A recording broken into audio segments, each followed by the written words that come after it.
In tonight's episode, Rush, John Hiatt, and Tita Gabriel.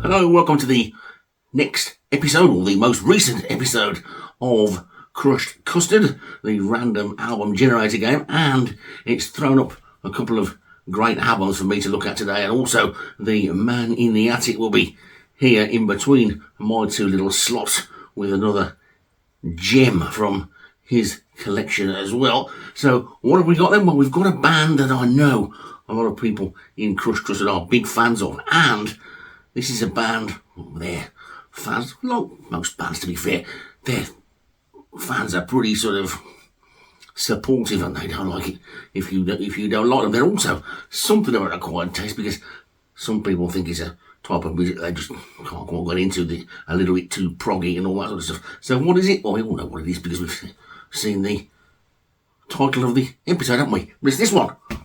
It's Rush.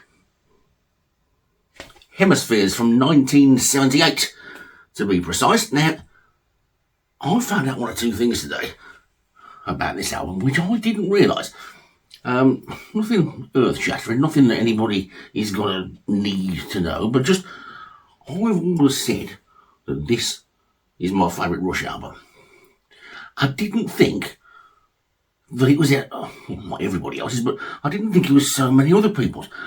Every time we hear people talking about Rush, they talk about 2112 and A Farewell to Kings and maybe Permanent Waves and certainly Moving Pictures. They very rarely talk about this one. Now, as some of you know, I've been involved with a website called Rate Your Music for the best part of 20 years now, where people can go and catalogue their record collection and they can rate them, they can write reviews, and that's how a lot of people started off writing reviews, doing it on there and then getting either picked up or noticed or whatever. Now, I was surprised to find today, when I had a little look on there, that this, according to the users of that site, is Rush's best album. It's the one that's got the highest rating, like 3.96 or something, I think it was. Got exactly the same rating as Moving Pictures. Higher than Farewell to Kings, higher than Permanent Waves, higher than 2112. So that was a bit of a surprise because I always thought that I was in a minority thinking that this was my favourite Rush album. I suppose the reason why it's probably my favourite Rush album is because he's the one I've had the longest. It's the first one that I bought. And yeah, okay, Moving Pictures is maybe more accessible as an album just to stick on and listen to with songs. This, of course, has only got 4 tracks on it, really, and I can hear you sort of non-proggy or non-rocky people now going, an album with only 4 songs on. Well, it's broken up into different movements and stuff, isn't it? The other bizarre thing about this album is that the first side, it's only 1 track, but it's broken into 5 or 6 pieces. Now, I've got to check the name here because I get it wrong all the time. It's called Cygnus X1 Book 2 Hemispheres. Now, what's so special about that, you might ask? Well, for those of you that don't know, the album before this had got Book 1 on it. So it was a bit of an odd thing that you've got the second part of a song on this album, whereas the other one is on the first album. I'm assuming that when they wrote the first one, they probably thought, well, that was it. And then a bit later on, they thought, we can carry that idea on. And that's what they did. Regardless of what it's called or whatever, it's a good track. It's a proper prog track. And this is 1978. A lot of people would say this sounds more like the sort of thing that should have been coming out in 73 or 74. But it wasn't. And punk could have been doing its thing, New Wave could have been coming doing their thing. But Rush were just getting on with it. And getting on with it particularly well. Another thing to say about this opening track, this Hemispheres Cygnus Part Book 2, when they played live, they didn't bother playing the first one, they played this one. So it's not necessary to go back and listen to the album before you can listen to this. It stands up on its own as a great song. Of course, everybody knows only 3 people in Rush. One of the biggest problems people have with Rush is Geddy Lee's vocals. Get a little bit irritated. Personally, I can do 1 or 2 albums and then I have to go listen to somebody else, and then I'll come back and listen to them again another day. I wouldn't listen to 6 one after the other. But you could probably say that for a lot of bands as well. I think also Alex Lifeson's guitar playing is probably a lot heavier and faster than most sort of rock people think. They tend to think of sort of proggy bands as all being sort of twiddly diddly and widdly widdly, don't they? But he plays some flipping heavy stuff on here. And as for Neil Peart, I remember going to see Rush the first time I went to see them, and he's drunk. It took up half the hall. It was like a short bus ride from one end of it to the other. Absolutely astounding bunch of musicians, and this is a really good album. Now, side one, as I said, just got that one track on it, broken into 5 or 6 different movements or pieces, or whatever you want to call it. Side 2 has got 3 songs on it, which are more, well, the first 2 of them anyway, are more sort of mainstream, sort of straight up rock songs. Circumstances, which has got a great sort of melody and hook will stick in your head for ages after you listen to that. And then the next track of that is The Trees, which a lot of people get a bit confused about. I think it's a bit of a silly thing to write about trees being too tall and blocking off the light. It's got lots of other, you know, in the lyric, there's lots to read into it if you could be bothered, and it's quite nice. Anyway, it's a good track, and it also is longer than a lot of people think. A lot of people think it's just a quick throwaway song, but it's the best part of 5 minutes. Then, of course, you've got the big long instrumental at the end, haven't you? Love Villa Strangiato, which is brilliant. Again, it's sort of music that you can just put on and get lost in. It's great. And then something different will come on, you'll think, crikey, that guitar player was fast. Crikey, that drumming was a bit thunderous. And the problem with a lot of people with bands like Rush is that sometimes the big fans of them can make it all just a bit too anarchy, can't they? And you sort of sit there thinking, well, I've got to understand all this stuff about all these people in these lyrics. You haven't. It's a good, solid prog rock album from 1978. Now, maybe some people will say this is the last proper sort of Rush album. They maybe went a little bit more accessible after that. I don't necessarily agree with that. All right, they had a couple of sort of hits with Spirit and the Red, some others no sort of turning themselves into something else, like ZZ Top, for example, just because they had a couple of hits.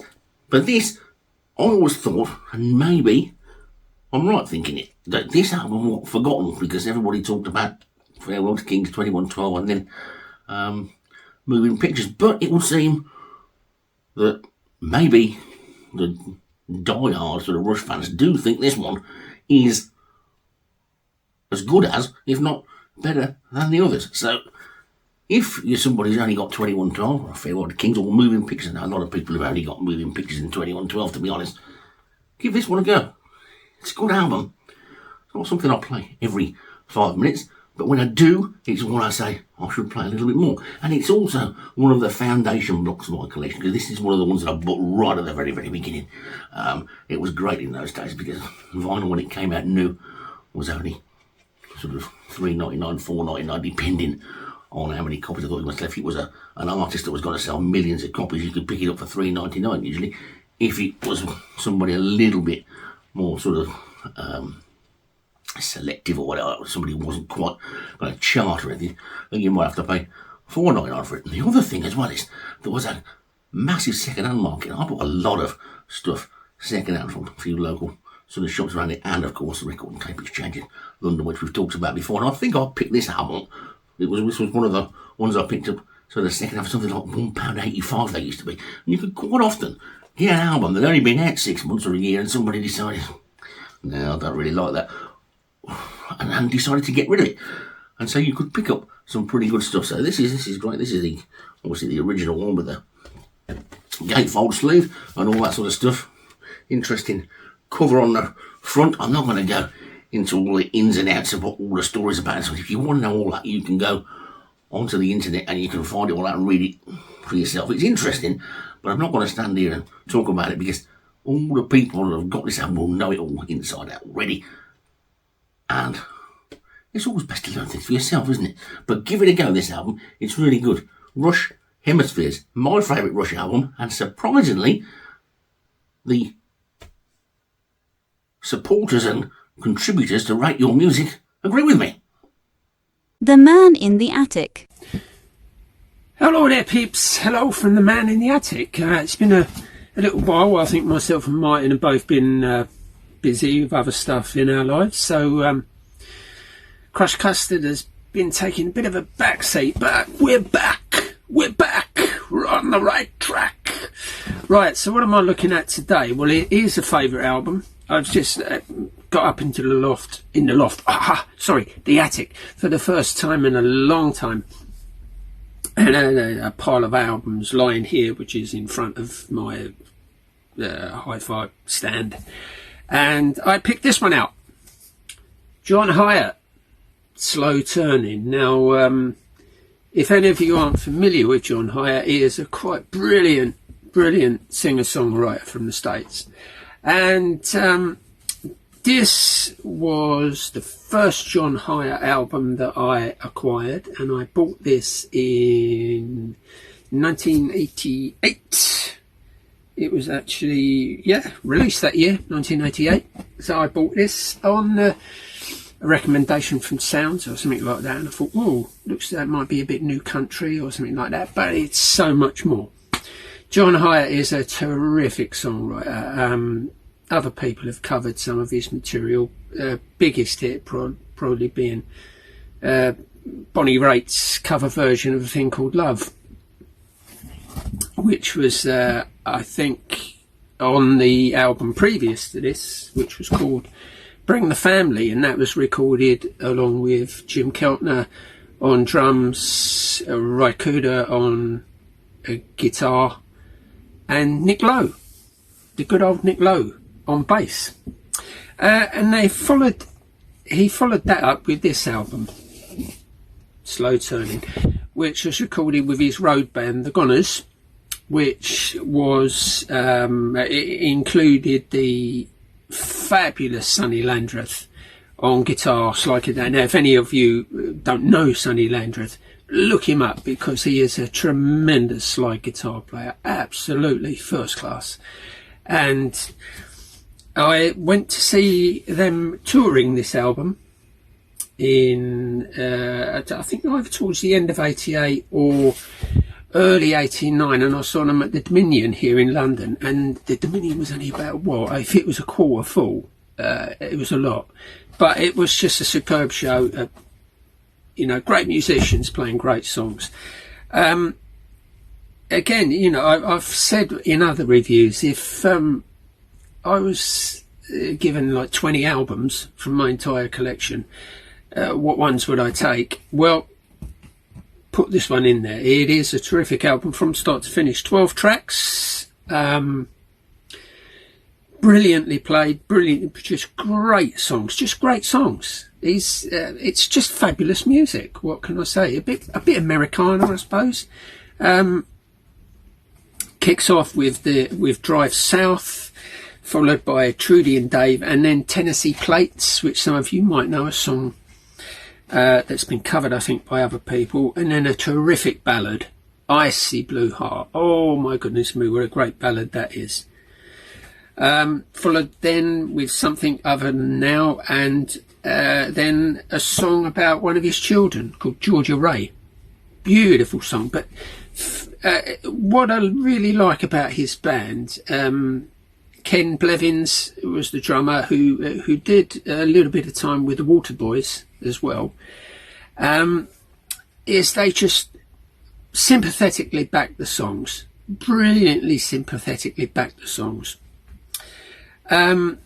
Side 2 kicks off with a track called Ride Along, and then the title track, Slow Turning, and what a song. And my favourite line on that is, and she's yelling at the kids in the back because they're banging like a Charlie Watts. I don't know, it's just a great song, Slow Turning. But in an album chock full of great songs. I love this album. It really is good. And again, it's one of those, bit like Machine Head and John Mellencamp's Lonesome Jubilee and Quadrophenia. I never tire of listening to it. Never tire it. Track 3, side 2 is It'll Come To Ya. And then another beautiful ballad is Anybody There, and followed by a really good track called rock track called Paper Thin, and then the ultimate last track on the album, Feels Like Rain. Again, a very, very, very good ballad. If you like Americana, you like good songwriters, and John Hiatt writes great songs, and he's got a beautifully gravelly, expressive voice. And he's produced several excellent albums. As I said, the one before this, which was called Bring the Family, full of great tunes, particularly tunes like August Sunset. But yeah, if you haven't tried John Hiatt before, or are unfamiliar with him, I'll get mine to put in a link for this album down here and have a listen to it. I love it. I absolutely love it. The vinyl, I've got it on CD as well, of course, and the vinyl comes with an inner, if you get the right copy, it comes with an inner lyric bag. There we go, the other side with all the details of it. Dave Ranson was the bass player, the only member of the band I didn't mention before. But again, as I said, just brilliantly sympathetic backing. They bring out the strength of the tunes. Really good stuff, really good songs, really memorable songs. Absolutely love all of the songs on this album. And there's not a weak track on it, but some are just a bit stronger than others, particularly Slow Turning, Icy Blue Heart. What a beautiful, beautiful ballad. And the backing on that, and Sonny Landra's slide guitar work throughout, peerless, absolutely great. And please investigate some Sonny Landra's solo albums, because you do get some great sort of southern, swampy kind of rock stuff on those. So yes, that's my quick look at Slow Turning by John Hiatt. It's been a very hot day here in London. The sun's been out and the attic is a bit warm. When I'm not ensconced in the attic, and as mine has already indicated, I do get let out. My day job is I'm a gardener. So I've been loving the weather today. It's been fantastic, and I've been doing that for the last 45 years. So how old is the man in the attic? Well, let's have a guess. How old am I? I'll leave it to you. So goodbye from the man in the attic. Again, be careful out there, everybody. Stay safe, and we'll see you soon. Another great little segment there from the man in the attic, who is getting himself a bit of a following at the moment, coming up with some great albums for us. I'm sure he'll be back in the next episode with even more excitement for us all. So, what have we got next? Well, it's almost like a grown-up music day today. There's not a great deal of frivolity about it, because we've got serious stuff. We had Rush earlier on, and Rush fans tend to be pretty serious about them, so we had to be as serious as we can be. I didn't even mention the fact that we've had to put the summer hat on because it's 8,000 degrees in the shade. Anyway, the next album is more grown-up music. And it's another one of these things, another one of these people that where the world is divided. Some people think this bloke's genius. Some people just don't get him at all. Who is it? It's this chap. Now, I'm sure you all know who that is. If you don't, I'll show you the back of the album cover. There's the back of the album cover. It's Peter Gabriel. Now, the first thing to say about this album is Peter Gabriel had done, I think, 4 solo albums before this one. And I think he did a film score as well. He called all the albums Peter Gabriel. That was his idea. I'm not calling them anything. I'm just going to put my name on the front and a different picture, and people can go out and buy them. They're not called anything. Which is, some people would say, well, that's being a bit arrogant. Other people would say, yeah, why not? With this one, he probably decided, well, okay, I better call it something. But even so, he didn't put the name or his name on the front. He only stuck it on the back. So, I like things like that. I like people who've got that little bit of attitude to say that they're going to do stuff. The other interesting thing about this is, if you've got this copy, which is the copy that I've got, you're going to look on the back there, you'll be able to see that you've got the original one. Because A little while later, they flipped the order around a little bit and put an extra track on the end. I think they did that till about, I can't remember, 2002 maybe. It might even have been a little bit earlier than that. I know the CD had an extra track on it and the order was slightly different. This one has just got the 8 tracks on it. And what can you say about Peter Gabriel, really? Well, I've always been a fan of Peter Gabriel. The early Genesis stuff, Foxtrot is one of my favourite albums. That is, to me, easily Peter Gabriel's best Genesis albums. The rest of them are not that far behind, but that one is great. I love all the storytelling. I love the different sort of moods that he conjures up. I like the fact that he does things a little bit different. Some of the melodies are a bit jerky. Some of the things you don't think they're going to work, but they do. One of those people who is virtually unique. I'm going to say virtually unique because there have been one or two people who've come along since who've managed to develop that sort of style as well and made a good job. I'm not going to say that I wonder we all know they are. But anyway, that's where I sort of stand with Peter Gabriel. He's not somebody who I'm going to get up in the morning and think, oh, I'll chuck Peter Gabriel on. He's not somebody who I'm going to come back from a night out and think, oh, I'll chuck Peter Gabriel on. To me, he's grown-up music. It's the sort of thing that you put on when you're feeling a little bit thoughtful, or you just want to chill out, or you want to think about things, you know?